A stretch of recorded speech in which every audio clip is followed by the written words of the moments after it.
Ever since 2015, it's been hard not to begin every single review of a Volkswagen vehicle by framing the car in the context of the company's protracted rebound from the great diesel emissions scandal.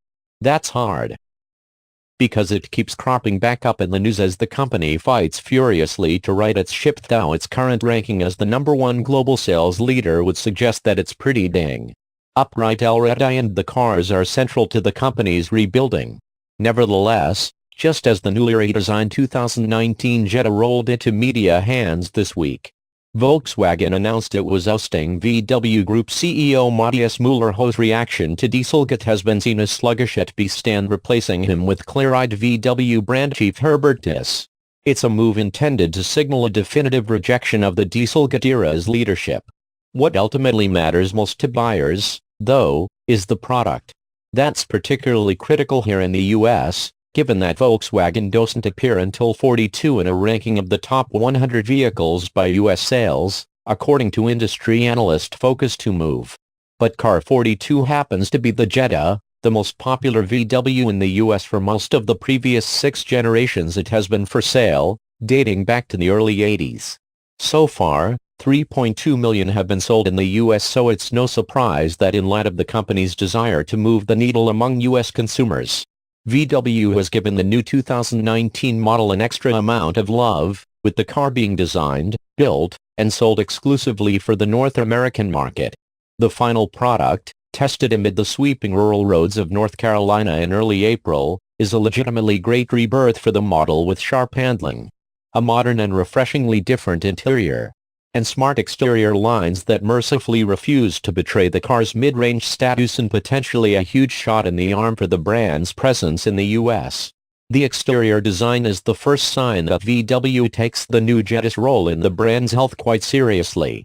Once a slave to the compact car segment's demands on interior accommodations, climbing and sometimes felt into a shrink-wrapped carton, it now feels much more like its own animal. The dominant horizontal posture of the wider track gives it a more serious presence, and the longer wheelbase generates shorter overhangs at the front and rear, hallmark of the premium luxury segment. The character line generates a graceful bit of shading along the side, the hood creases are among the first that didn't make my eye twitch, and the standard LED headlights are fantastically complex creations that pull you in like sci-fi wall art. And the shape is as sleek as it is stylish, generating a respectable drag coefficient of 0.27, which also contributes to a reduction in road noise. Inside, you'll find an environment that, while still rich in plastic, and occasionally stuck with blank spots, is at least more elegant than you'd usually expect in a mid-range compact. Everything is well proportioned, from the size of the steering wheel and the infotainment rectangle, and it's all precisely aligned for visibility and visual appeal.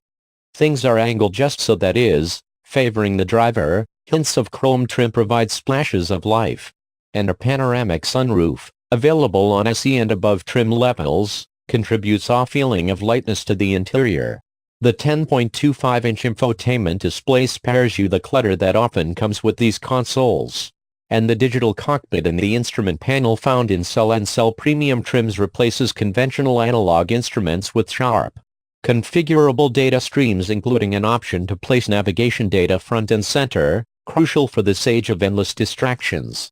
Those upper trim levels also bring a Beats audio system, with a 12-channel, 400-watt amplifier and 9 speakers, to the table. Additionally, the CarNet App Connect smartphone integration includes Apple CarPlay and Android Auto connectivity, as well as a variety of vehicle security and information access systems offered on a subscription basis.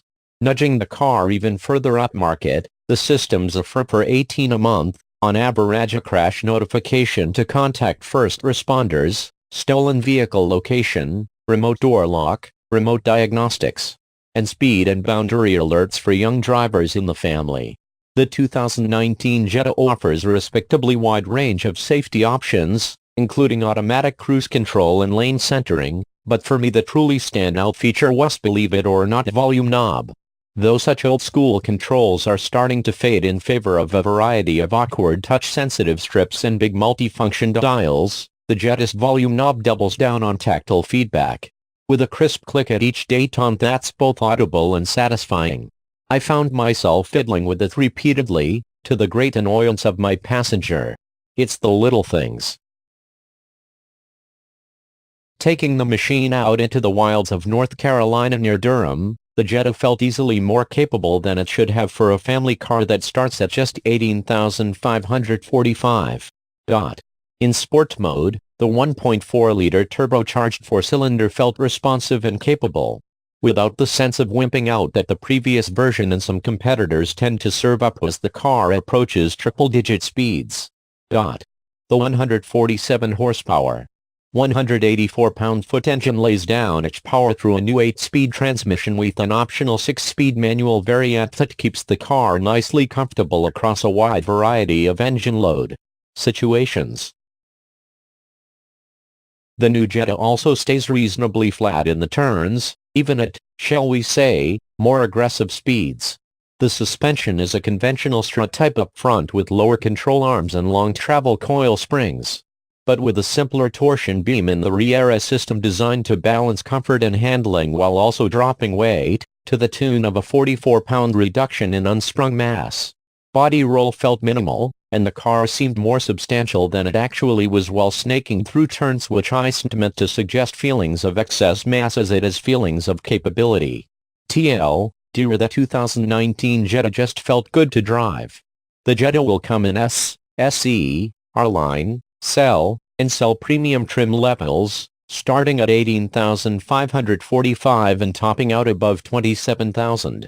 Included in this mix and in another direct nod to the kind of buyer's satisfaction that VW is heavily targeting is a 6-year, 72,000-mile bumper-to-bumper warranty that can be transferred to any number of owners until it expires. It's the most extensive warranty available in the US market, so if the volume knob doesn't pull you in, that very well could.